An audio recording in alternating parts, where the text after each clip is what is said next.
disgrace that two are called a law firm, and that 3 or more become a Congress.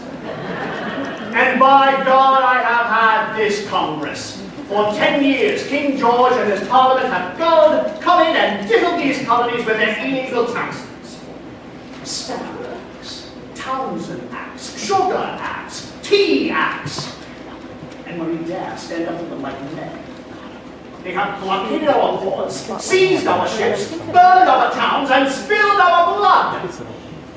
And still, this Congress refuses to grant any of my proposals on independence, even so much as the courtesy of open debate. God, what the hell are they waiting for? Sit down, John, sit down, John, for God's sake, John, sit down, sit down, John, sit down, John, for God's sake, John, sit down. Open up a window. It's 90 degrees, have mercy, John, please. It's hot as hell, Philadelphia. Open up a window.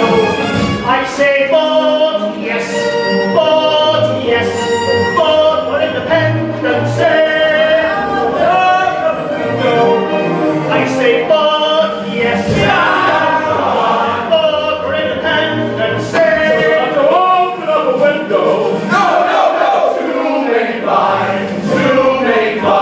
It's hot as hell in Philadelphia. Open up a window. Can we compromise here? Vote yes.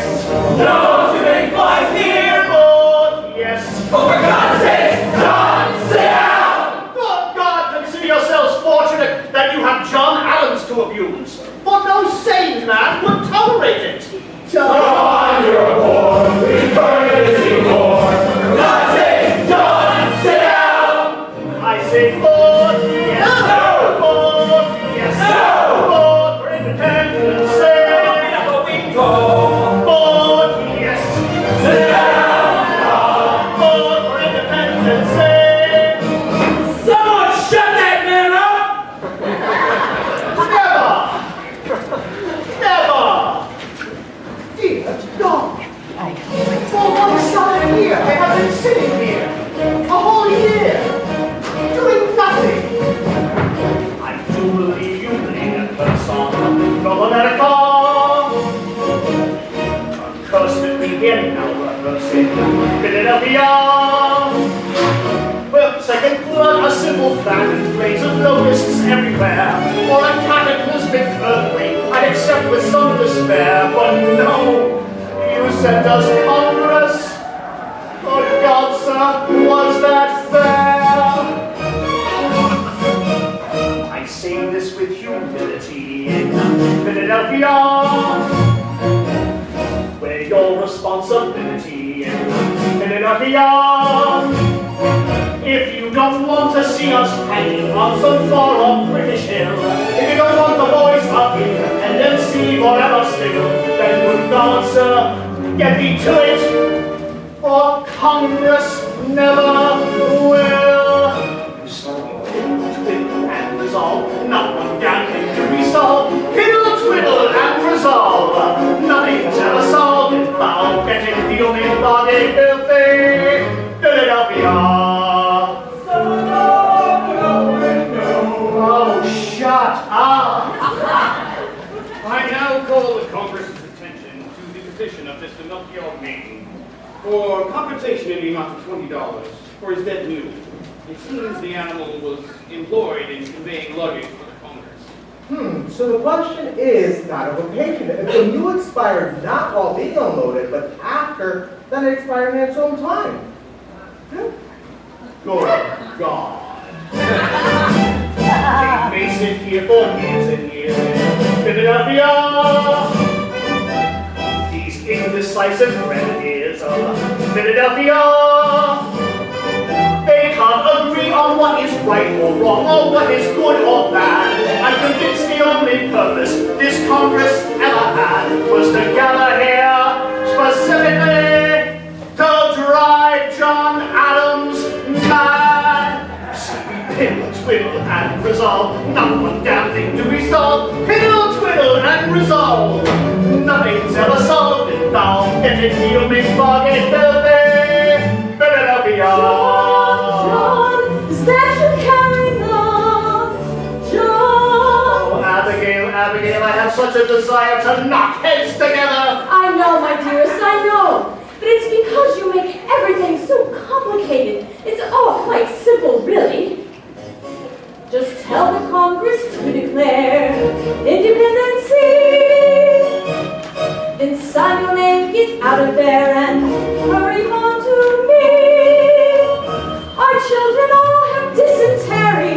Little Tom keeps turning blue. Little Abby has the measles, and I'm coming down with flu. They say we may get smallpox. Madam, what else is new? In my last letter, I told you how the king had collected 12,000 German mercenaries to stand against us. I asked you to organize the ladies to make saltpeter for gunpowder. Have you done as I asked? No, John, I have not. Why have you not? Because you neglected to tell us how saltpeter is made. By treating sodium nitrate with potassium chloride, of course. Oh, yes, of course. Will it be done then? I'm afraid we have a more urgent problem, John. More urgent? There's one thing every woman is missed in Massachusetts Bay. Don't smirk at me, you egotist, pay heed to what I say. We've gone from Framingham to Boston and cannot find a pen. Don't you know there's a war on? Says a tradesman with a grin. Well, we will not make saltpeter until you send us pins. Pins, madam, saltpeter. Pins. Saltpeter. Pins. Saltpeter. Pins. Saltpeter. Pins. Peter. Pins. Peter. Pins. Peter. Pins. Done, madam. Done, John. Hurry home, John. As soon as I am able. Don't stop writing. It's all I have. Every day, my dearest friend.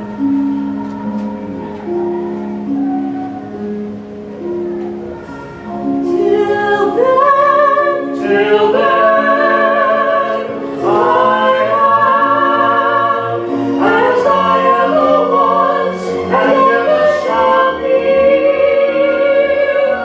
Yours, yours,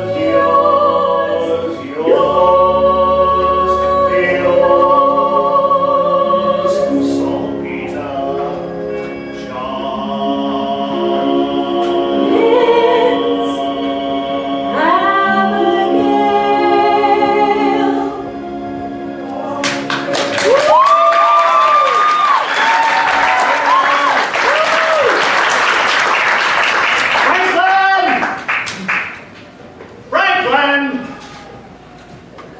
Franklin!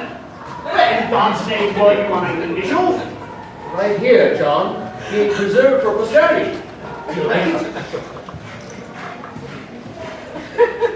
It stinks. As ever, the soul of tax. The man's no Botticelli. The subject's no Venus. Franklin, you heard what I endured in there? Heard? Of course I heard, along with the rest of Philadelphia. Oh, and your voice is piercing, John. I wish to heaven my arguments were. Why can't they make up their mind, Franklin? On the one hand, they can raise an army, dispatch one of their own to lead it, and cheer the news from Bunker's Hill. Well, with the other, they wave an olive branch, hoping for a full and complete reconciliation with Great Britain. That George has declared us in rebellion. Why the devil can't they? John, really? You talk as if independence were the rule. It's never been done before. No colony has ever broken from the parent stem in the history of the world. Franklin, you make it sound treasonous. Do I? Treason. Treason is a charge invented by winners as an excuse for hanging the losers. I've got better things to do than stand around here listening to you quote yourself. No, that was a new one. Damn it, Franklin, we're at war! Oh, to defend ourselves, nothing more. We expressed our displeasure, the British moved against us, and we in turn resisted. Now our fellow congressmen are trying to enact a Reconciliation? Why to ask? Come on now. The people want independence. The people have read Mr. Paine's Common Sense. I doubt the Congress has. John, why don't you get around? Nobody listens to you. You're obnoxious and disliked. I'm not promoting John Adams, I'm promoting independence. Well, evidently, they cannot help connecting the two. What are you suggesting? Why don't you let somebody else in Congress propose? Never! Never! Why? What did you have in mind? Oh, I don't know. I hadn't given it much thought. Benji, you asked for me. Never. Hello, Johnny. Richard? Richard, John and I could use some advice. Well, if it's mine to give, it's yours, you know that. Oh, thank you, Richard. As you know, the cause that we support has come to a complete standstill. Now, why do you suppose that is? Simple. Johnny here is obnoxious and disliked. Yes, what is the solution, I wonder? Go get somebody else in Congress to propose. Richard, that's brilliant. Wasn't that brilliant, John? Brilliant. Yes. Well, the question remains, who can it be? The man we need must come from a colony, from a delegation that is committed to independence, and at the current time only Massachusetts, New Hampshire, and Delaware have decided our way. Virginia, Benji, don't forget Virginia. Oh, I haven't, Richard. How could I? But strictly speaking, while Virginia's views on independence are well known, your legislature in Williamsburg has yet to formally authorize its delegation here in Congress to support the cause. Of course, if we could think of a Virginian with enough influence to go down there and persuade the House of Burgesses. Damn me if I haven't thought of someone. Who? Me! I think of that. I'll leave tonight. Well, hell, I'll leave right now if you like. First stop off in Stratford to refresh the missus and then straight to the matter. Virginia, the land that gave us our glorious commander-in-chief. George Washington will now give the continent his proposal on independence. And where Virginia goes, the South will go. And where the South goes, the middle colonies will go. Gentlemen, a salute to Virginia, the mother of American independence. We're free and he hasn't even left yet. What makes you so sure you can do it? Ha! My name is Richard Henry Lee, Virginia is my home. My name is Richard Henry Lee, Virginia is my home. And they put my horse returned to blue if I can't deliver up to you a resolution on independency. You see, I'm FFV, the first family in the sovereign colony of Virginia. Yes, the FFV, the first family in the oldest colony in America. And they, the British, burn my land if I can't deliver to your hand resolution on independency. You see, it's herely, verily, everywhere, Lee. Natural. Lee, Internal. Lee, External. Lee, Paternal. Lee, Eternal. Lee, the FFV, the first family in the sovereign colony of Virginia. And may my wife refuse my bed if I can't deliver as I said resolution on independency. Spoken modestly, oh God, help us. He will. They say that God in heaven is everybody's God. Amen. I'll get that God in heaven is everybody's God. But I'll tell you, John Pride, God leans a little on the side of the leaves of old Virginia. You see, it's herely, verily, everywhere Lee, herely, verily, everywhere Lee. Look out! There's Alpha Lee, Bobby Lee, the General Whitehorse Harry Lee, Willie Lee, Jesse Lee, And Richard A. that's me. And may my blood stop running blue if I can't deliver to you resolution on independency. It's herely, verily, come on boys, run in with me. Herely, verily, When you leave. immediately,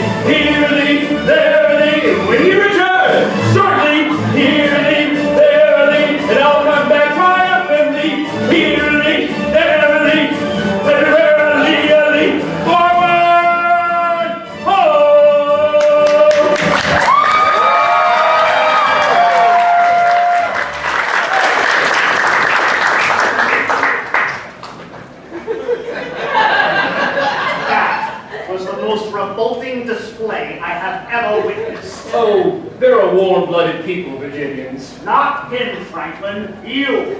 You and your infernal need for deviousness. If you'd asked him straight away, he'd have gone half an hour ago. Cheer up, John. Our cause is once again riding high, sitting straight in the saddle and in full gallop for Virginia. Our women are serene. Oh, good God! For bosom. For bosoms, then she, everyone a queen. They are leads, damn it, the leads of old Virginia. Yes, he is nearly there. Come on, down, down, the lead. Nearly, barely, and barely a lead.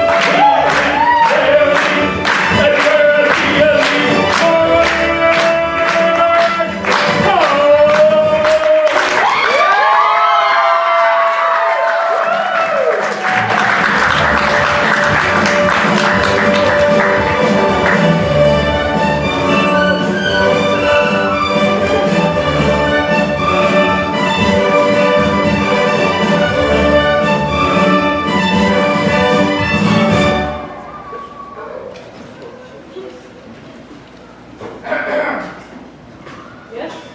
I'm Dr. Lyman Hall, and you delegate of Georgia. I'm Andrew McNair, Congressional Custodian. If you'll be wanting anything at all, just shout, McNair! As you'll hear the others do, and it won't be too long. Where does the Georgia delegation belong? Here, over here by the two Carolinas. It's after 10. I was told Congress begins at 10. It'll be coming in any second now. Well, Reagan guns leave the hat. Oh, who? McNair! Reagan guns! McNair. Fetch me a rum. Mr. Hawkins, you'll be pleased to meet Dr. Lyman Hall. Oh, I don't need no doctor, dear. Georgia. Well, why did you just say so? I'm Stephen Hawkins, old delegate from Rhode Island. McNair! Fetch 2 mugs of rum. It's a little early in the morning, Jack. Oh, nonsense. It's a medicinal fact that rum gets a man's heart started in the morning. Surprised you didn't know that. And speaking as the oldest man in Congress, Ben Franklin's older brother. McNair! Rum! Tell me, Dr. Hall, where does Georgia stand on the question of independence? With South Carolina, of course. Oh, good morning. Shake the hand of Dr. Lyman Hall from Georgia. This is Edward Rutledge from whichever Carolina he says he's from. God knows I can't keep him straight. Pleasure, Dr. Hall. Your servant, Mr. Rutledge. Well, you met the long and short of it now, Doctor. And Eddie here is only 26. He is the youngest of us. Except for Ben Franklin. Ron! Where'd you go from, man? Jamaica? Where does Georgia stand on the question of independence at the present time, Dr. Hall? Well, I've been given no instructions able to vote on my own personal convictions. And they are. Personal. Dr. Hall, the Deep South speaks with one voice. It is traditional. Even more importantly, it is historic.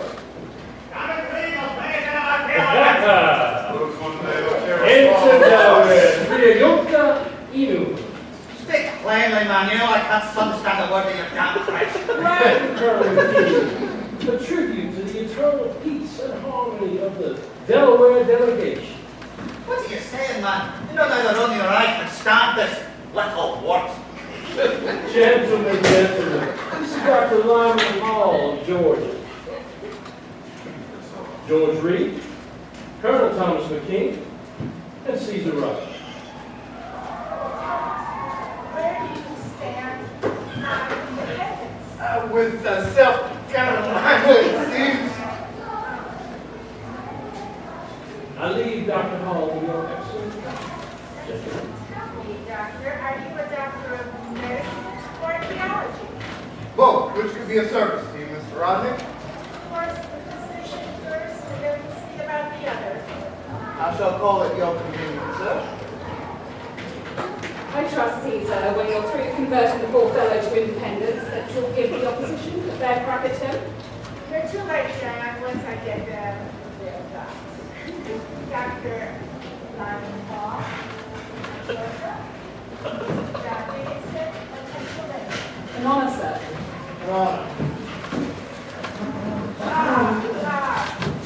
Gentlemen, forgive me, but how do you expect anybody to see you if you insist that Stanley Mr. Davidson's down? An honor, sir. Sir, Pardon me, gentlemen, for being late. Good morning, all. Good Lord, are you Dr. Franklin? Yes, I have that honor. Unfortunately, the gout goes with the honor. Been living too high again, eh, Pappy? Stephen, I only wish King George felt like my big toe all over.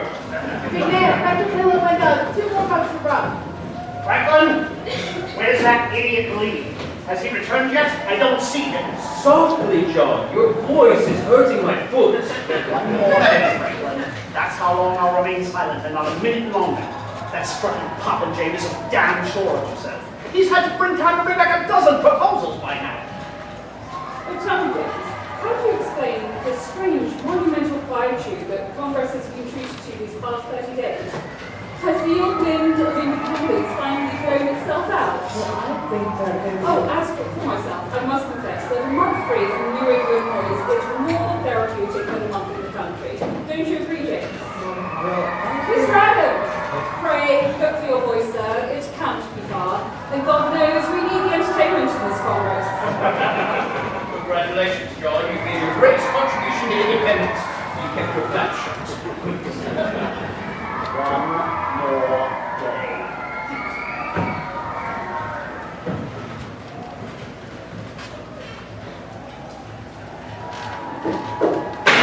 Gentlemen, the usual morning festivities concluded, I shall now call the Congress to order.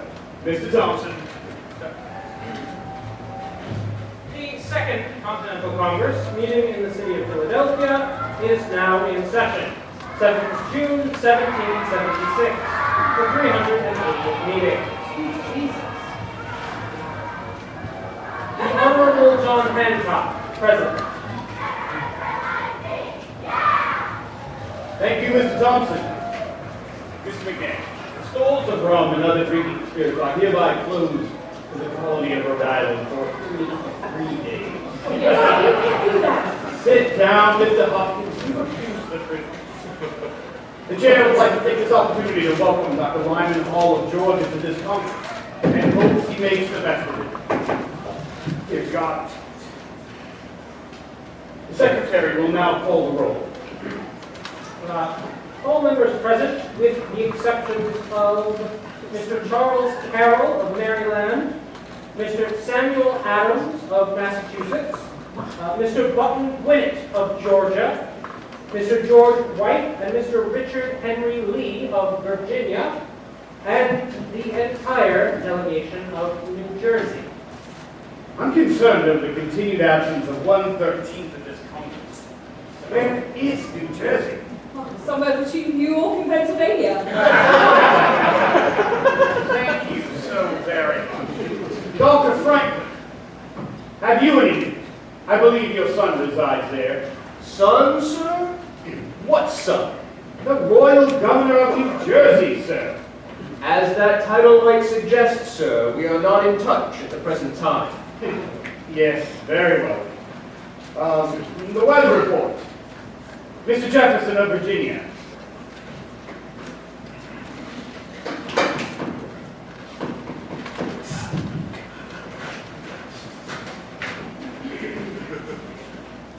Mr. Oh, present, sir! May we hear about the weather, as if we're not speaking for itself. 87 degrees of temperature, 30.6 inches of mercury, wind from the south for the rest of the day, and tonight I leave for home. On business? Family business. Now, give her a good one for me, young fella. Yes, sir, I will.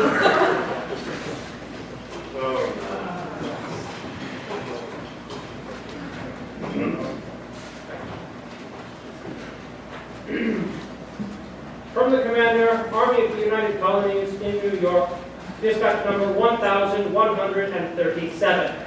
To the Honorable Congress, John Hancock, President.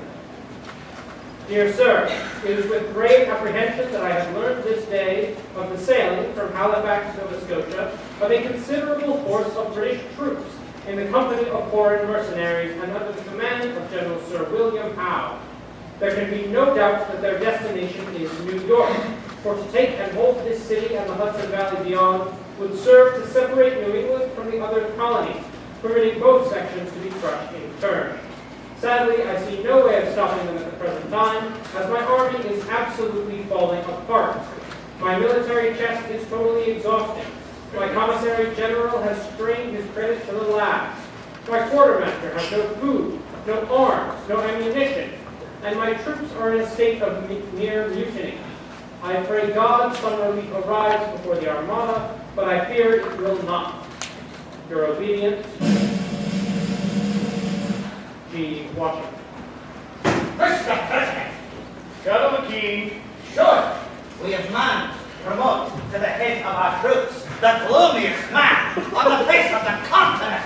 Those dispatches are the worst accumulation of doom, despair, and disaster in the entire annals of military history, and furthermore... please, Colonel McKean! What? It is too hot.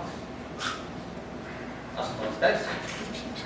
General Washington will continue wording his dispatches as he sees fit, and I'm sure we all pray that he finds happier thoughts to convey in the near future.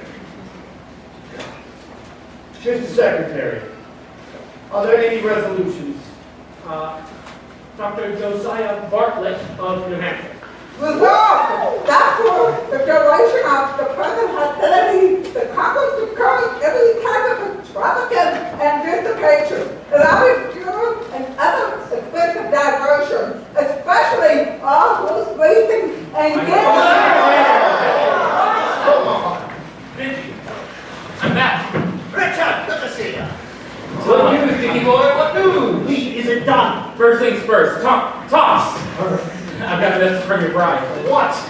When's he coming home? I leave tonight. Never mind that. Is it done? Done? Why, certainly. Mr. President, I have returned from Virginia with the following resolution.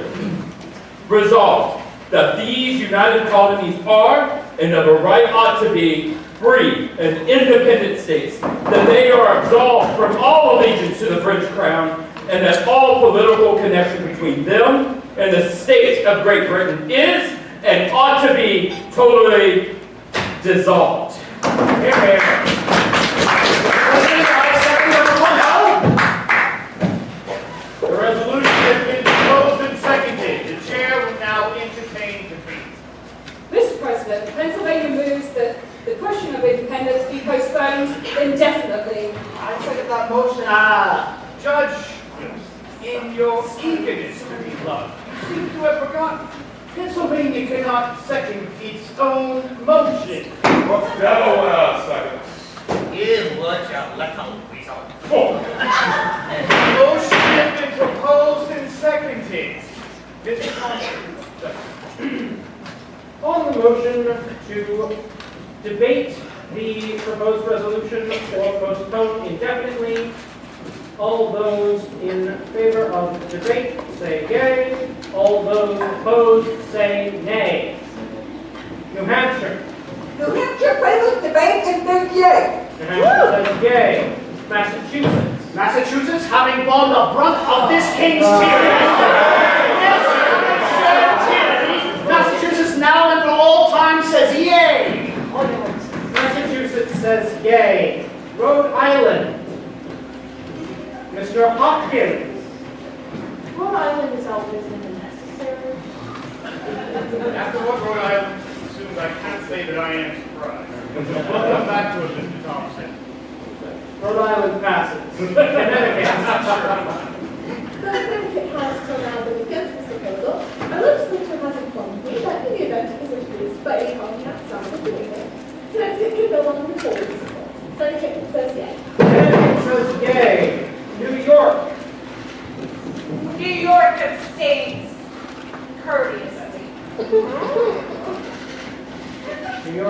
Abstain. Courteously. New Jersey is absent. Pennsylvania. Pennsylvania for the 24th time says nay. Pennsylvania says nay. Delaware. Delaware. Ever for independence. Says yes. Delaware says yay. Maryland. Maryland would welcome independence if it were given, but is highly skeptical that it can be taken. Maryland says nay. Maryland says nay. Virginia. Virginia, the first colony, says yay. Virginia says yay. North Carolina. North Carolina yields to the vote of South Carolina. South Carolina. Mr. President, while South Carolina has never seriously considered the question of independence, when a gentleman proposes it, attention must be paid. However, we in the Deep South, unlike our friends in New England, see no cause for impatience at the present time. If at some future date it becomes the wish of all our sister colonies to effect a separation, we will not stand in the way. Before the time being, South Carolina will wait and watch. Our vote is nay. South Carolina says nay. And North Carolina Says nay. Georgia. Georgia. Mr. Secretary, Georgia seems to be split down the middle on this decision. The people are against it, but I am for it. I'm afraid I'm uncertain whether representing the people means trusting their judgment on my own. So in all fairness, until I can figure it out, I've been leaning a little towards their side. Georgia says nay. Georgia says nay. Rhode Island, second call. Rhode Island. I'm coming. Hold your dang horses. We're waiting on you, Mr. Hopkins. Well, it won't kill you. What are you talking about? What's this? Well, where does he stand? 5 for debate, 5 for postponement, 1 absence, and 1 abstention. It was up to me, isn't it? Well, in all my years, I've never seen nor smelled an issue so dangerous it couldn't be talked about. Hell yes, I'm up for debating anything that happens Yes, Mr. Hopkins are wrong. But you said... Get him the whole damn barrel if he wants. The chair now declares this Congress a committee of the whole for the purpose of debating Virginia's resolution on independence. Mr. Dickinson. Well now, Mr. Adams, you've got your way at last. The matter may now be discussed. I confess I'm almost relieved. There's a question I've been fairly itching to ask you. Why? Why what? Why independence, Mr. Adams? For the obvious reason that our continued association with Great Britain has grown intolerable. To whom, Mr. Adams? To you? Oh, then I suggest you sever your ties immediately, but please be kind enough to leave the rest of us where we are. Personally, I have no objections at all to being part of the greatest empire on earth, to enjoying its protection and sharing its benefits. Benefits? What benefits? Crippling taxes, cruel repressions, abolished rights? Is that all England means to you, sir? Is that all the affection and pride you can muster in the nation that bore you? For the noblest, most civilized nation on the face of this planet? Would you have us forsake Hastings and Magna Carta, Strongbow and Lion-Hearted, Drake and Marlborough, Tudors, Stuarts and Plantagenets? For what, sir? Tell me, for what? For you? Some men are patriots, like General Washington. Some are anarchists, like Mr. Paine. Some even are internationalists, like Dr. Franklin. But you, sir, you are merely an agitator, disturbing the peace, creating disorder, endangering the public welfare. And for what? Your petty little personal complaints. Your taxes are too high. Well, sir, so are mine. Come, Mr. Adams, if you have grievances, and I'm sure you have, our present system must provide a gentler means for addressing them, short of revolution. That's what he wants. Nothing short of it will satisfy him. Violence, rebellion, treason. Now, Mr. Adams, are these the acts of Englishmen? Not Englishmen, Dickinson. Americans. No, sir, Englishmen! Please, Mr. Dickinson, but must we start with the banging? I was meant to sleep. Forgive me, Dr. Franklin, but must you start speaking? How is a man to stay awake? We'll promise to be quiet. I'm sure everyone prefers that you remain asleep. Well, if I'm to hear myself called an Englishman, sir, then I'm sure I would prefer I remain asleep. What's so terrible about being called an Englishman? The English don't seem to mind. Well, nor would I, were I given the full rights of an Englishman. But to call me one without those rights is like calling an ox a bull. He's thankful for the honor, but he'd much rather have restored what's rightfully his. When did you first notice they were missing? Fortunately, Dr. Franklin, the people of these colonies maintain a higher regard for their mother country. Higher certainly than she has for them. Never has such a valuable possession been so stupidly and awfully managed in this entire continent by the British Crown. Our industry discouraged, our resources pillaged, our very character stifled. We're spawned a new race here. Rougher, simpler, more violent, more enterprising, less refined. We're a new nationality, Mr. Dickinson. We require a new nation. Well, fortunately, Dr. Franklin, the people feel quite differently. The people? What do you know about the people, Dickinson? You don't stand for the people, only yourself. And that precious status quo you're always imploring the people to provide is nothing more than the eternal preservation of your own property. Oh, Mr. Adams, you have the most annoying talent for making such delightful words as property sound quite distasteful. In heaven's name, what's wrong with property? Perhaps you've forgotten. Many of us first came to these shores in order to secure rights to property, and that we hold those rights no less dear than the rights you speak of. So safe, so fat, so comfortable, and so they know. And what is this independence of yours except the private reasons of Massachusetts? Why is it always Boston that breaks the king's peace? My dear Congress, you must not adopt this evil measure. It is the work of the devil. Leave it where it belongs, in New England. Brother Dickinson, New England has been fighting the devil for over 100 years. Yes, and as of now, Brother Sherman, the devil has been winning hands down. Why, at this very moment, he is standing here in this Congress. Don't let him deceive you. This proposal is entirely his doing. Now, just a minute. It may bear Virginia's name, but it reeks of Adams. Adams and more Adams! Look at him, ready to lead this continent down the fiery path of total destruction. God, why can't you acknowledge what already exists? It's been more than a year since Concord and Lexington.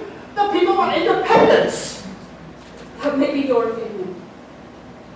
That may be your opinion, Mr. Adams. But you're wrong. You're wrong. It's you who wants war. You, Boston and John Adams. But you will never speak for Pennsylvania. Go for Delaware. Mystery. You only represent 1/3 of Delaware. The sensible third, Mr. Romney. Sit down, you little roots, or I'll Sit down, all of you. Nick, do something about these damn flies. They never want to run. Get the flies first. Around, I've only got 2 minutes. Christ, it's hot. Please, do go on, gentlemen. You're making the only breeze in Philadelphia. Mr. Adams, perhaps you could clear something up for me. After we have achieved independence, who do you propose will govern in South Carolina? The people, of course. Which people, sir? People of South Carolina or the people of Massachusetts? Well, just admitted that you're against independence now, and you always will be. You refuse to understand us, gentlemen. We desire independence for South Carolina. That is our country. And as such, we don't want it to belong to anybody. Not to England and not to you. We intend to be one nation, Rutledge. A nation of sovereign states, Mr. Adams, united for our mutual protection, but separate for our individual pursuits. That is what we understand as independence, and that is what we will support as soon as everybody supports it. There you are, Mr. Adams. You see, if we can't determine who we are, our relationship with each other, and the nature of the beast before we set it free, it's going to consume us all. For once in your life, Wilson, take a chance. I say the time is now. It may never come again. Your clock is awful fast, Mr. Adams. I dare say we are not yet ripe for independence. Not right. Hell, we're rotting for want of it. Gentlemen, please, what in God's name is the infernal hurry? Why must this question be settled now? Why not now, Mr. Trace? Washington is in the field. If he is defeated, as it now seems, we are inviting the hangman. If by some miracle he should win, then we can declare anything we damn well please. Sentiments of North Carolina precisely. Has it occurred to either of you that an army might need something to fight for in order to win? A flag, a cause, a flag of its own? Mr. Adams, how can a nation of 2 million souls stand up to an empire of 10 million?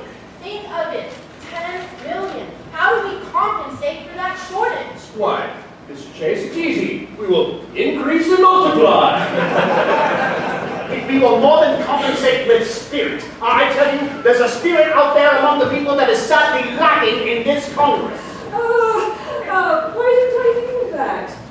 Spirit. No army, no navy, no arms, no ammunition, no treasury, no friends, but bless our soul, spirit.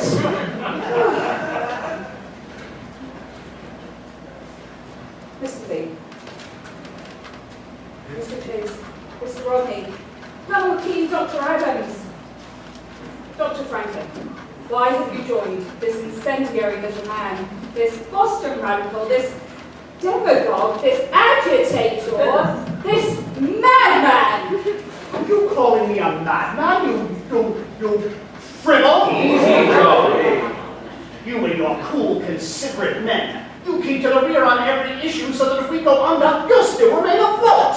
You calling me a coward? Yes, coward.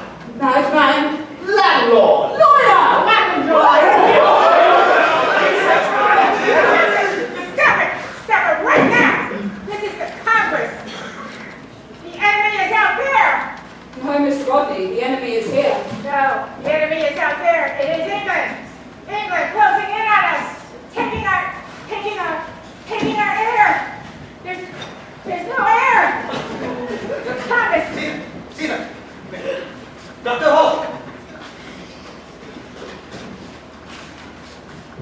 Colonel King, Aye. It's the concept. you ought to go home. Yes.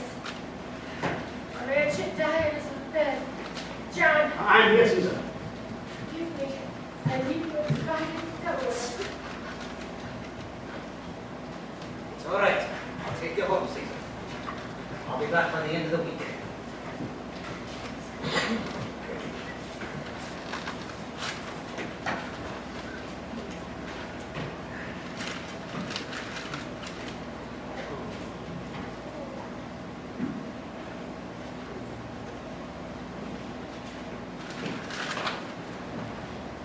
Mr. President, South Carolina calls for question. What? What's that, Mr. Rutledge? Mr. President, I said South Carolina desires to end the debate and call the question of independence. And Delaware seconds the motion. Agreed. The question has been called and seconded. Mr. Secretary, you will now record the vote. Sir, although those in favor of the resolution on independence as proposed by the colony of Virginia? Mr. Secretary, I would ask that you read the resolution again. I forgot. Oh, come now. Resolved that these united colonies are and of a right ought to be free and independent states, that they are absolved from all allegiance to the British Crown, and that all political connection between them and the state of Great Britain is and ought to be totally dissolved.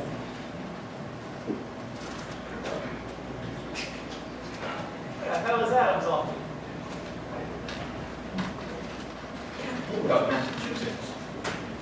Let's go on. I beg your pardon. I'm Dr. John Witherspoon, new delegate from New Jersey. New Jersey? Dr. Franklin. I regret to bear unhappy tidings, but your son, the royal governor of New Jersey, has been taken prisoner and has been moved under guard to the colony of Connecticut for safekeeping. Well, is he unharmed, sir? Why, I guess last I heard he was, yes, sir. Oh, well then why the long face? I hear Connecticut's an excellent location. Tell me, why did they arrest the little bastard? Well, the New Jersey legislature has recalled the old delegation to this Congress and has sent a new one. Quickly, man, where do you stand on independence? Well, did I not make that clear? No. I suppose I haven't. We have been told to vote for independence. Mr. President, Massachusetts is ready to proceed on the vote for independence and reminds the chair of its privilege to decide on votes which are deadlocked. I won't forget Mr. Adams. The chair welcomes the Reverend Witherspoon and would like to appoint him congressional chaplain if he will accept the post. I'd be honored. Very well. Mr. Thompson, you may now record the vote. Once again, all in favor of the resolution on independence? Mr. President, Pennsylvania moves that any vote for independence must be unanimous. What? I said that motion. John Wilson! And now that seconds the motion, Mr.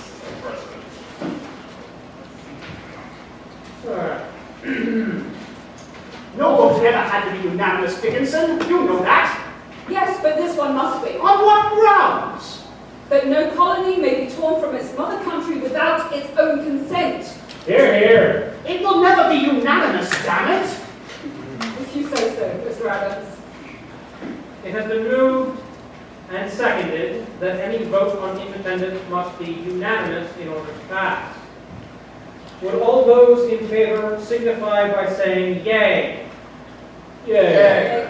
6 yeas. All against? Nay. 6 nays. Mr. Secretary, New York abstains courteously. Why does New York constantly abstain? Why doesn't New York just stay in New York? Very well. Vote is tied.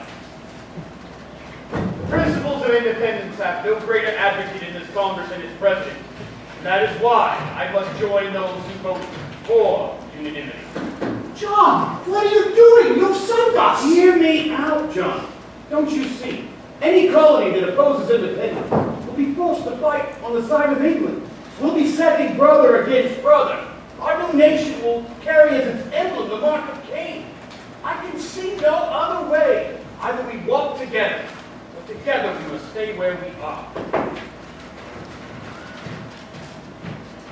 Very well. Proceed, Mr. Thompson.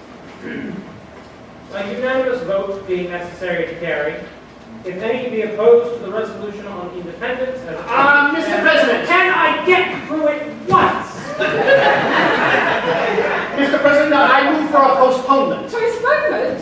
Ha! I wish you'd say what I had with it. No, Mr. Adams is right. We need a postponement. On what grounds? On what grounds? How can this Congress vote on independence without some sort of a written declaration of some sort defining it? Yes. What sort of declaration? I don't know. A listing of the reasons for separation, the goals, and so on and so forth, etc., etc. Ditto. Ditto. We know those, don't we? Yes, good God, yes, we know them, but what about the rest of the world? And certainly we require the assistance of a great nation such as France or Spain, and such a document will go a long way towards European delicacies. Yes. Come now, Mr. Adams, you have to do better than that. Answer straight. What would be its purpose? Well, to place before mankind the common sense of the subject in terms so plain as to affirm their assent. Oh, Mr. Jefferson, are you seriously suggesting that we publish a paper declaring to all the world that an illegal rebellion is in reality a legal one? Why, Mr. Dickinson, I'm surprised at you. You should know the rebellion is always legal in the first person, as in our rebellion. It's only in the third person, their rebellion, that it is illegal. Mr. President, I second the motion to postpone the vote on independence for a time sufficient for the writing of a declaration. Proposal is moved and seconded. Mr. Secretary. Sir. All those in favor of postponement? Yay? Yay! 6 yeas. All those against? Hey! 6 nays. Mr. Secretary, New York abstains. Courteous. What in hell goes on in New York? The fact of the matter is, Mr. President, New York has never sent us explicit instructions on anything. Never? That's impossible. Have you ever been to a legislative meeting in New York? Everyone talks really fast and really loud, and nobody listens to anybody. There, in fact, nothing ever gets done. I beg your Congress's pardon. My sympathies, Mr. Morris. Vote again being tied, the chair votes in favor of postponement. So, a committee will now be formed to write the declaration. Said declaration to be written, debated, and approved by the beginning of July, 3 weeks hence, at which time Virginia's resolution on independence will finally be voted. Is that clear? Will the following gentlemen serve on the committee? Dr. Franklin, Mr. Adams, Mr. Sherman, Mr. Livingston, and of course Mr. Lee. Oh, excuse me, but I must be returning to Virginia as I've been asked to serve as governor. So I must decline respectfully. Very well, Mr. Lee, you're excused. I suppose we can leave it to a 4-man committee. Wait a minute, Mr. President. This business requires a Virginian, and therefore I'd like to propose an alternative on Mr. Thomas Jefferson. No, Mr. Adams. Excellent, excellent. Mr. Jefferson will serve. No, I'm going home too, to my wife.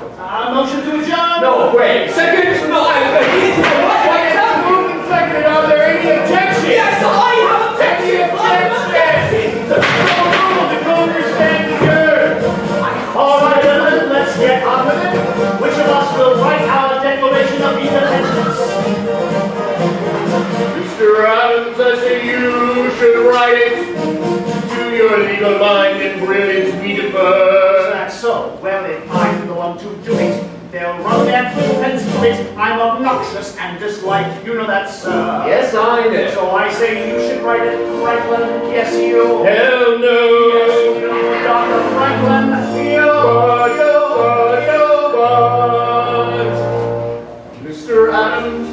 Mr. Adams, the things I write are only lightly spent perennia. I won't put politics on paper, it's a mania. So I refuse to use the pen in Pennsylvania. Pennsylvania, refuse to use the pen.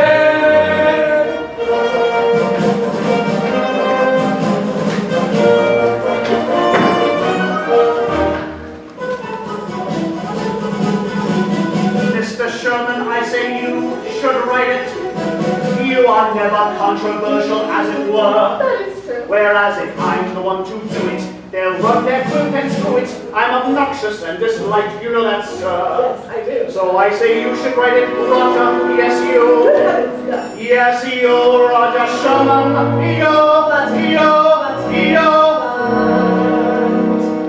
Mr. Adams, but Mr. Adams, I cannot write any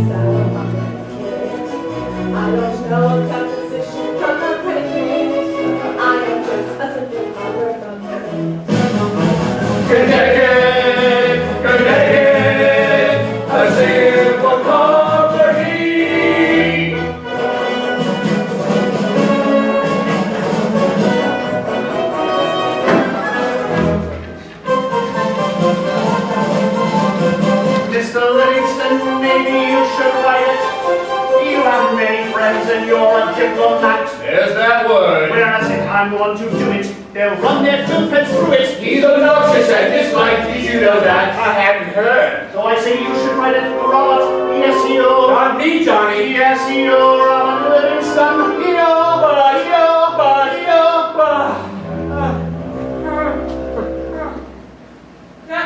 Mr. Adams, dear Mr. Adams, I've been presented with a new song by the Snowstorm, and I'd like to go home, celebrate and have a fun with all the Livingstons together back in old New York.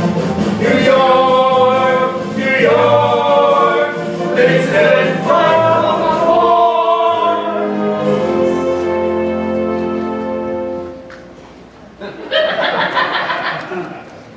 Mr. Adams, leave me alone! Mr. Jefferson. Mr. Adams, I have not seen my wife these past 6 And we solemnly declare to preserve our liberties being of one mind.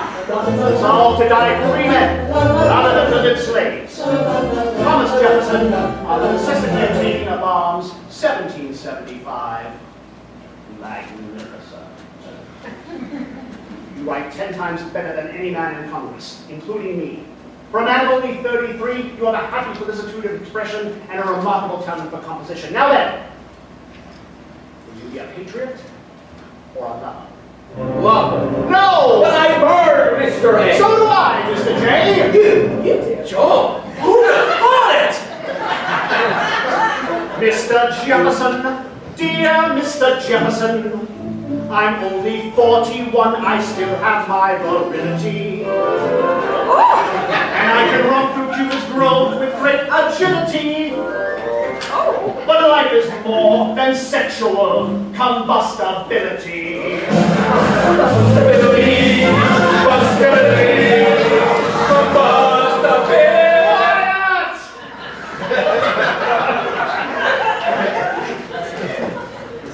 Now you're right, Mr. J.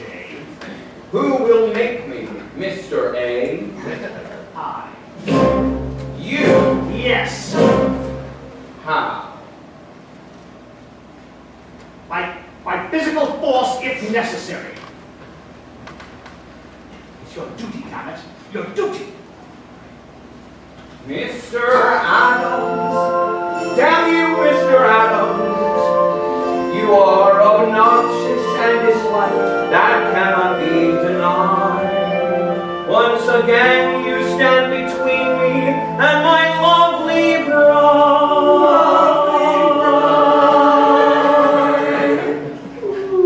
Mr. Adams, you're driving me to homicide! Homicide!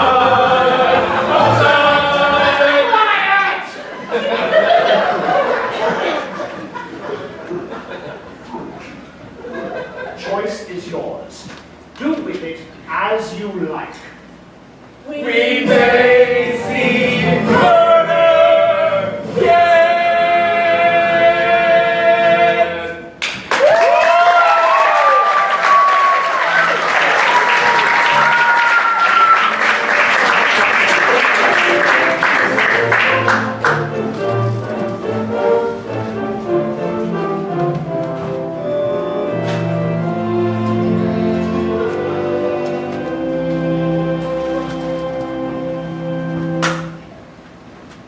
Damn the man. God damn the man. Jefferson! Is it done yet? Can I see it? You've had a whole week. Let me see. There comes a time in the lives of men when it becomes necessary for them to advance from the subordination to which they have hitherto remained. This is terrible. Where's the rest of it? Do you mean to say it's not yet finished? I mean to say it's not yet begun. A week! You had a whole week! The entire Earth was created in a week! Someday, you must tell me how you did it. Disgusting. Look at him, Franklin. Virginia's most famous lover. Virginia abstains. Now cheer up, Jefferson. You haven't the dunce. Things will work out all right. I promise you that. Now, get back to work. Franklin, tell him to get back to work. He's asleep. Oh, you wonder. This little girl, John. Who is she? His wife. I hope. What made you think so? Because I sent for her. You did what? I just realized that the sooner his problem was solved, the sooner our problem would be solved. Good thinking, John. Good thinking. Yes, madam, may I present myself? John Adams. Adams.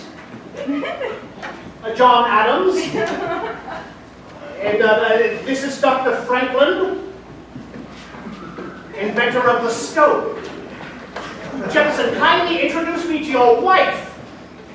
She's your wife, isn't she? Of course she is. Look at how they fit together. All right, come along, John. Come along. Come along, there's work to be done. Yes, obviously. Read it. In the middle of the afternoon. Incredible. Not everyone's from Boston, John. Well, good night. Have you eaten yet, Franklin? I hear the turkey stretch a bunch of grapes. I have a rendezvous, John. I'd ask you along, but talking makes her nervous. Incredible. Oh, Abigail. Abigail. I'm very lonely, Abigail. Are you, John? But as long as you were sending for wives, why didn't you send for your own? Oh, don't be unreasonable, Abigail. Now I'm unreasonable. You must add that to your list. List. The catalog of my faults you included in your last letter. Those were fondly intended, madam. But I played cards badly. Irony. That my posture is crooked. An excellent compliment. That I read, write, and think too much. Ah, with an endearment. That I am pigeon-toed. I'm afraid you have me there, Abigail. I'm afraid you are pigeon-toed. Come to the doctor. Abigail, please come. John, thank you. I do want to, but you know it's not possible now. The children have the measles. So you wrote to Tom and little Abby. Only now it's Quincy and Charles. John, the farm in Braintree is failing. The chickens and geese have all died, and the apples never survived the late frost. How do you suppose she managed to get away? Winters are softer in Virginia. And they're women, John? Fit for Virginians now, but pale, puny things compared to New England girls. John, I thank you for that. How goes it with you, Abigail? Not well, John. Not at all well. I live like a nun in a cloister, solitary celibate. I hate it. I live like a monk in an abbey. Ditto, ditto, I hate it. Write to me with sentimental allusion. Let me revel in romantic illusion. Do you still smell of vanilla and spring air? And is my favorite lover's pillow still firm and fair? What was there, John, still is there.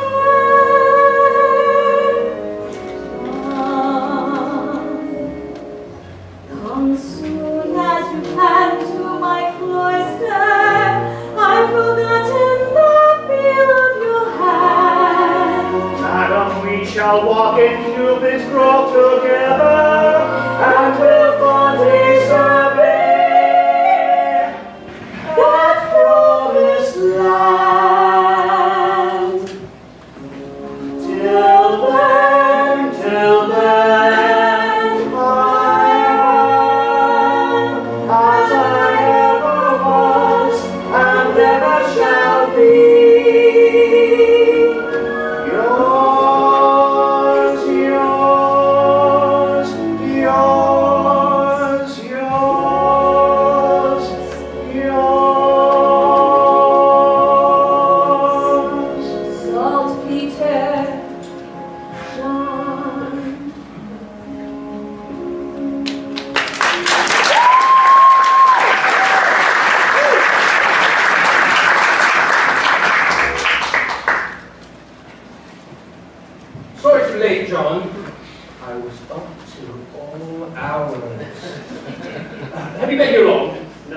Not long.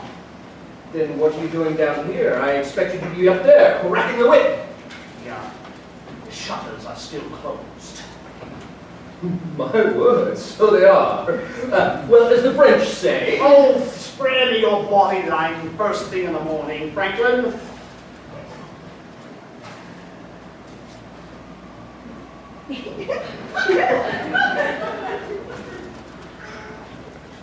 Very cold.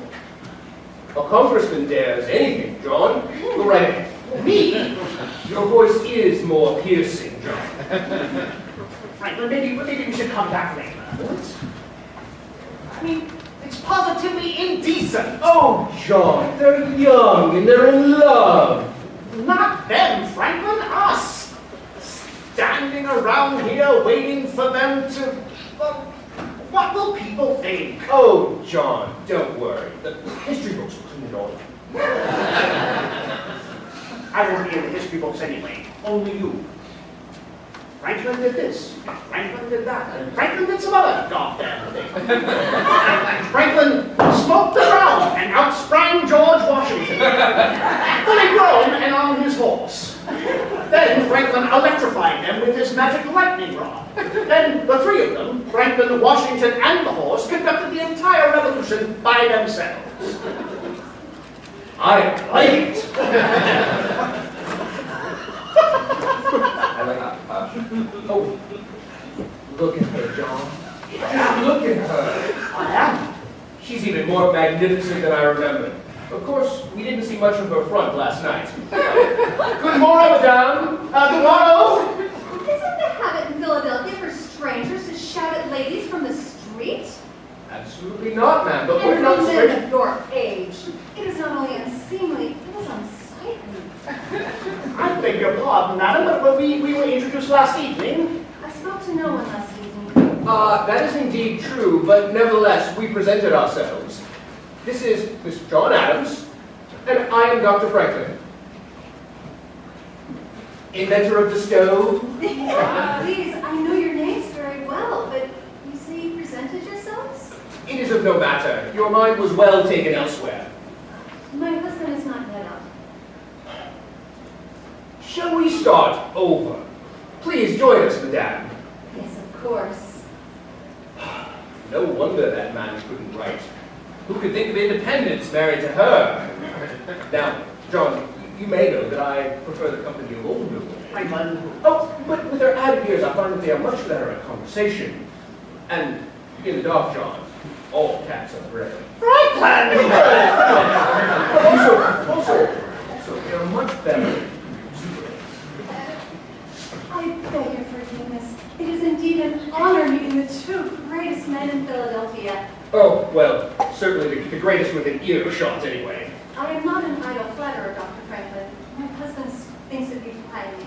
Oh, then we are doubly flattered. For we think highly of anything that your husband did. Did you sleep well, madam? Did you lie comfortably? John. You know what I mean.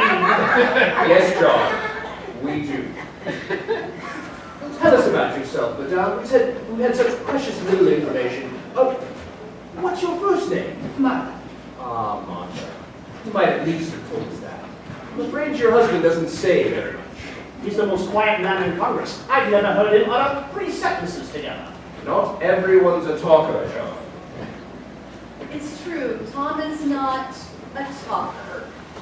Oh, he never speaks his passions, he never speaks his views, whereas other men speak volumes, the man I love is mute. At times I can't recall being moved with words at all. Even Go on, madam. Yes, how did he win you? And how does he hold such a bounty as you? But surely you know of my Tom's great accomplishments. Author, lawyer, farmer, statesman, architect, and still one I hesitate to mention. Don't hesitate, madam. Don't hesitate. Yes, what can that red-headed tombstone do? He plays the violin, he touches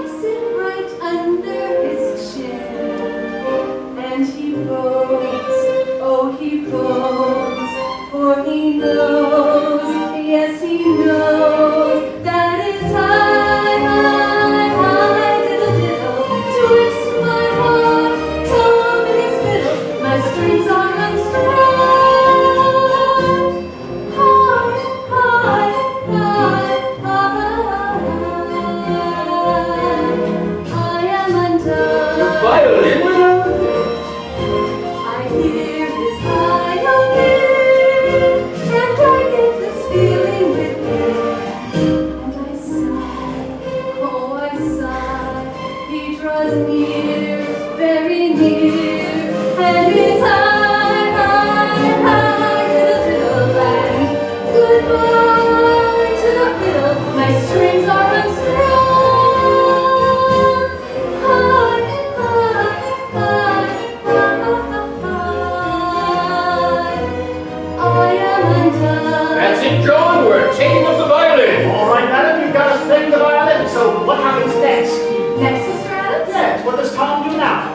Why, just what you'd expect. We dance. Dance? Incredible.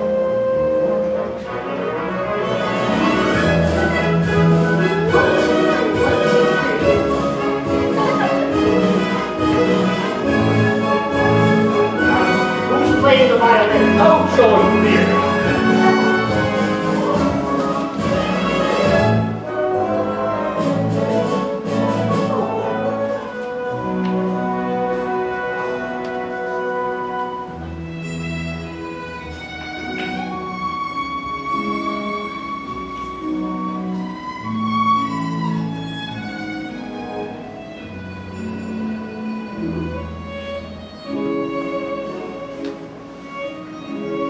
John, you can dance.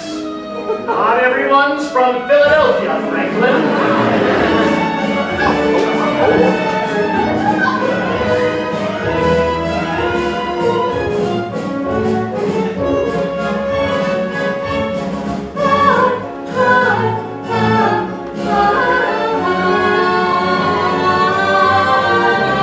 When heaven calls to me, singing a sad elegy, say I died, loving bride, loving wife, loving life, for it was I.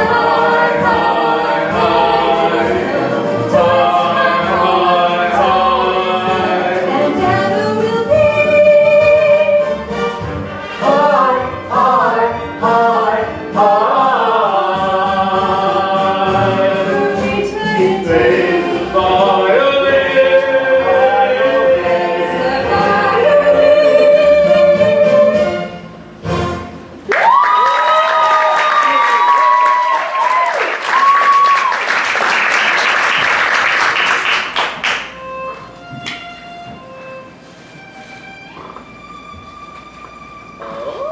Franklin, he's done it. He's written something. Dear Mr. Adams, I'm taking my wife back to bed. Kindly go away. Your obedient T. Jefferson. Oh, John. Perhaps I should have been the one to write the Declaration after all. For at my age, there's little doubt that the pen is mightier than the sword. Franklin. For it's high, diddle, diddle, and God bless the man who can fiddle. And Independence Day. High, high,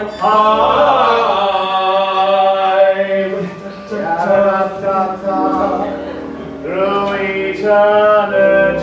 Play the violin, Violin. violin, Violin.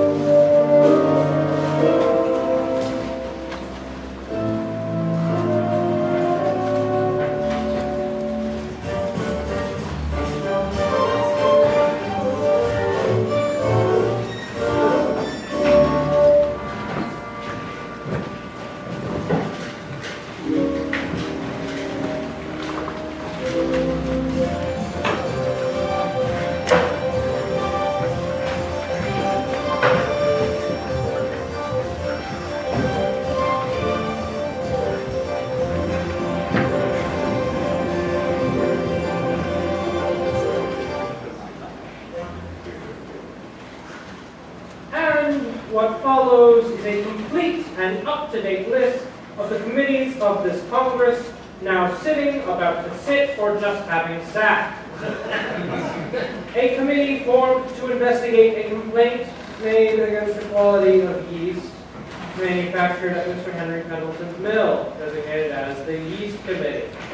A committee formed to consider the most effective method of dealing with spies, designated as the Spies Committee.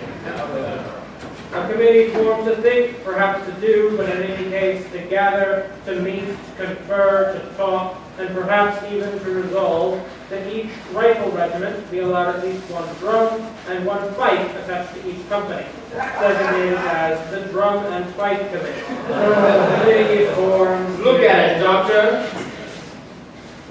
Democracy. What Plato calls a charming form of government filled with variety and disorder. And every Plato had been to Philadelphia. Right there, open that damn window. Ben, I want to show you some cards I have gone and printed up. That ought to save everybody a lot of time and efforts here, given the epidemic of bad disposition as we've ever seen. Dear sir, you are, without any doubt, a rogue, a rascal, a villain, a thief, a scoundrel, and a mean, dirty, stinking, shiny, stinking, toothy, pocket-sticking, thrice double-damn, no-good son of a bitch. What do you think? Steve, I'll take a dozen right now. The committee formed to answer all congressional correspondence, designated as the congressional correspondence. All right, enough socializing, Franklin. There's work to be done. Good morning, John. What? Oh, yes. Good morning. Good morning. Now, let's get to it. Let's get to what? Unanimity, of course. Look at that board. 6 days to win over a little more than a week. All right, then. Where do we start? How about Delaware? It's a sad thing to see her on the wrong side after all of this. Is there any news abroad? McKean's back. Thomas. The committee formed to consider the problem of counterfeit money, designated as the Counterfeit Money Committee. How did you leave Caesar? Is he still alive? Aye, the journey to Dover was fearful hard on him. I got in there, never complained, but I could tell the poor man was suffering. But you got him safely home. I did, but I doubt I'll ever set foot outside of it again. That means you and Reed split down the middle. Is there a chance he'll come over? I don't know. He's a stubborn little stump. All right, we'll work on it. Where is now if you have to? Oh, this facts, John. If it were just Reed standing our way, it wouldn't be so bad, but see for yourself, man. Maryland, Pennsylvania, the entire South, it's impossible. Impossible to be standing around here complaining about it. Come on now, two up, one foot in front of the other. I believe that I put it a better way. Never put off till tomorrow that which you Franklin, shut up. But what good of it do? You know, Dickinson, he'll never change his mind in public. You haven't heard the last from Rutledge either. Come on then. Your job is George Reed. Top and death if you have to, but bring us back Delaware. There is a simple way. Let's go break it. All right, John, who's next? Pennsylvania and Maryland. I suggest you try to put your own house in order, and I'll take a crack at old bacon face. Mr. Chase, how goes it, Mr. Chase? Are you ready to come to your senses? Please, Mr. Adams, not while I'm eating. Mr. Wilson, it is now time for you to assert yourself. When you were a judge, how in hell did you ever make a decision? Well, the decisions I made when I was a judge, they were based on legality and precedence. Right now, there's no legality and obviously no precedence. That's because it's a new idea, you clot. We'll be setting our own precedent. Grab your arms, Reed. You take it to this world, screaming no.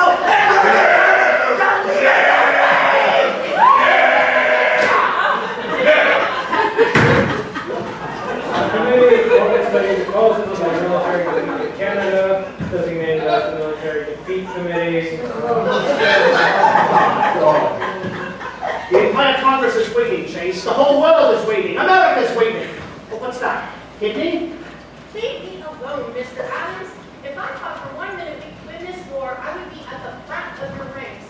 But you must know it's impossible. You've heard Washington's dispatches. His army is falling apart. Washington's exaggerating the situation in order to arouse this torpid Congress into action. Why, as chair of the War Committee, I can tell you that the the army has never been in better shape. Never have soldiers been more spirited. Never have troops been more resolute. Never have training been so disciplined. Oh, good God. May we have your ears, gentlemen? Wisconsin has a dispatch. Proceed. From the Commander, Army of the United Colonies in New York, dispatch number 1157. To the Honorable Congress, John Hancock, President. Dear Sir, it is with the utmost despair that I must report to you the confusion and disorder that reign in every department. The Continental soldier has nothing seen in this or any other century. He is a misfit, ignorant of hygiene, destructive, disorderly, and totally disrespectful of rank. Only this last is understandable, as there is an incredible reek of stupidity among the officers. The situation is most desperate at the New Jersey training grounds in New Brunswick, where every able-bodied corps in the colonies has assembled. There are constant reports of drunkenness, desertion, foul language, naked bathing in the Raritan River, and an epidemic of the French disease. I have declared the town off limits to all military personnel, with the exception of officers. I beseech the Congress to dispatch the War Committee to this place in the hope of restoring some of the order and discipline we need to survive. Your obedient, G. Washington. The man with the press, a hyena. Well, Mr. Adams, you're chairman of the War Committee. Do you feel up to whoring, drinking, deserving, and New Brunswick? There must be some mistake. I have an aunt who lives in New Brunswick. Keep up the good work. Come, Mr. Adams. You must see that it's hopeless. Let us recall General Washington disband the Continental Army before we are overwhelmed. Oh, yes. The English would like that, wouldn't they? Well, why not ask them yourself? They ought to be here any minute. And when they hang you, Mr. Adams, I hope you put in a good word for the rest of us. Thanks, Max. Mr. Adams, a handful of drunk and disorderly recruits against the entire British Army, the finest musketmen on earth. How can we win? How can we even hope to survive? Answer me straight, Chase. If you thought we could beat the Redcoats, would Maryland say yay on independence? I suppose. No supposing, would you or wouldn't you? Very well, Mr. Adams, yes, you would. Then come with me to New Brunswick and see for yourself. Sure, I do not.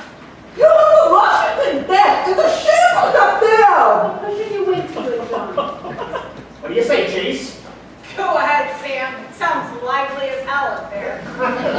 All right, why not? And maybe it'll be Mr. Adams who comes to his senses. Mr. President, we shall heed General Washington's request. A body consisting of Mr. Chase, Dr. Franklin, and myself will leave for New Brunswick immediately. Is that satisfactory with you, Dr. Franklin? Get up, Franklin. You're going to New Brunswick. Like hell I am. What for? The whoring and the drinking.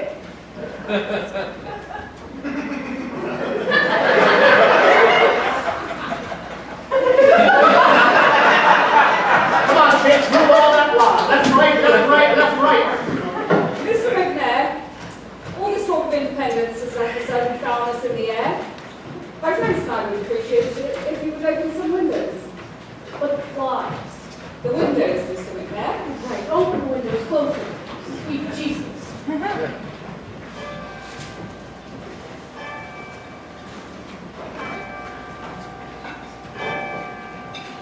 Oh, say, do you see what I see? Congress sitting here in sweet serenity. I could cheer, the reason's clear, for the first time in a year. Adams isn't here. And look, the sun's in the sky, the breezes go by, and there's not a single fly.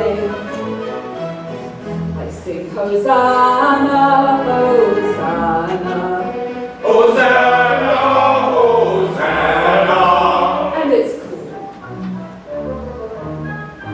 Come ye cool, conservative men. Our like may never ever be seen again. We have land, cash in hand, self-command, future planned. Fortune thrives, society survives, it may the ordered lives, with well-endowed wives. Come sing Hosanna, Hosanna. In our breeding and our manner, we are cool. Come ye cool, consider accept. We'll dance together to the same minuet. To the right, ever to the right, never to the left, forever to the right. Let our creed be never to exceed regulated speed, no matter what the need. Come sing Hosanna, Hosanna, emblazoned on our banner is keep cool.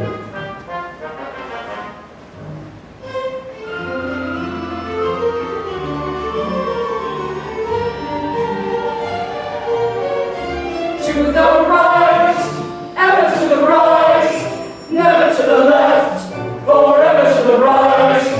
Hands attach, tightly latch, everybody match. I have a new dispatch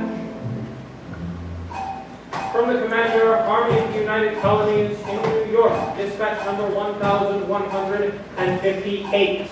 To the Honorable Congress, John Hancock, President. Dear Sir, I awoke this morning to find that General Howe has landed 25,000 British regulars and Hessian mercenaries on Staten Island, and that the fleet under the command of his brother, Admiral Lord Howe, controls not only the Hudson and East Rivers, but New York Harbor, which now looks like all of London afloat. I can no longer, in good conscience, withhold from the Congress my certainty that the British military object at this time is Philadelphia. Happy should I be if I could see a means of preventing them, but at present I confess I do not. Oh, how I wish I had never seen the Continental Army. I would have done better to retire to the back country and live in a wigwam. Your obedient, G. Washington. What we do rationally. We never ever go off half-cocked, not we? Why begin to knowing win? And if we cannot win, why bother to begin? Say this game's not about choosing. Why should we risk losing? Be a cool man. Mr. Hancock, you're a man of property, one of us. Why don't you join us in our minuet? Why do you persist in dancing with John Adams? Good Lord, sir, you don't even like him. That is true, he annoys me quite a lot, but still I'd rather trot to Mr. Adams together. But why? For personal glory? For a place in history? Be careful, sir. History will brand him and his followers as traitors. Traitors to what, Mr. Dickinson? The British crown or the British half-crown? Fortunately, there are not enough men of property in America to dictate policy. Perhaps not, but don't forget the most men with nothing would rather protect the possibility of becoming rich than face the reality of being poor, and that is why they will follow us. To the right, ever to the right, never to the left, forever to the right.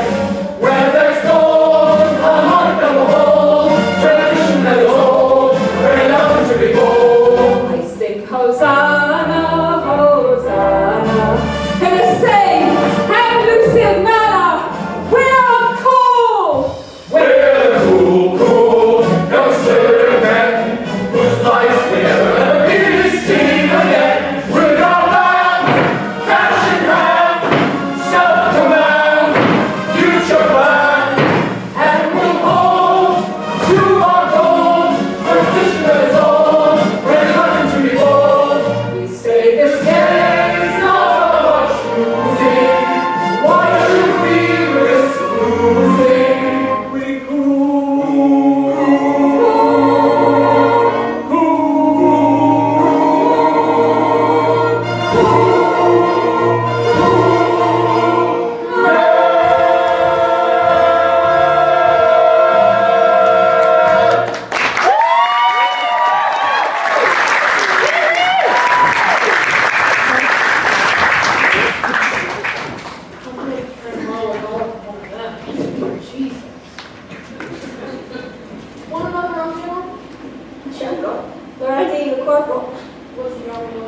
but they sure are great at sending out others.